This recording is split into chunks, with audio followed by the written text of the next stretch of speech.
పూర్వం రంభాసురుడు అనే రాక్షసుడు ఉండేవాడు.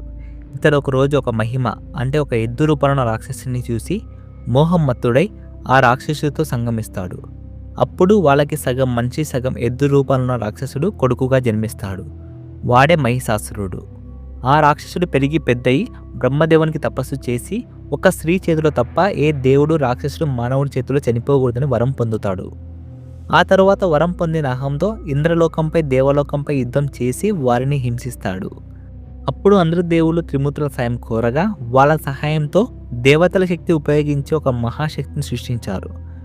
ఆమె 18 చేతులతో త్రిశూలం, విష్ణుచక్రం, వజ్రాయుధం వంటి పవర్ఫుల్ ఆయుధాలతో ఉంది ఆ తల్లి దుర్గాదేవి. దుర్గాదేవి మరియు మహిషాసురుడి మధ్య ఘోరంగా యుద్ధం జరుగుతుంది. యుద్ధం మధ్యలో ఎలా అయితే మహిషాసురుడు తన ఆకారాలు మారుస్తూ యుద్ధం చేస్తున్నాడో ఆ తల్లి కూడా ఆయుధాలు మారుస్తూ యుద్ధం చేస్తుంది.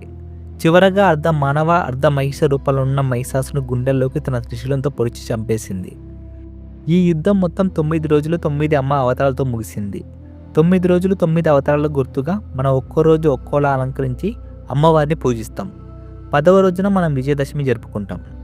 ఈ వీడియో మీకు నచ్చినట్టయితే మేము పెట్టే వీడియోస్ పెట్టగానే మీ దాకా రావాలంటే ఇప్పుడే ఈ వీడియోని లైక్ చేసి సబ్స్క్రైబ్ చేయండి.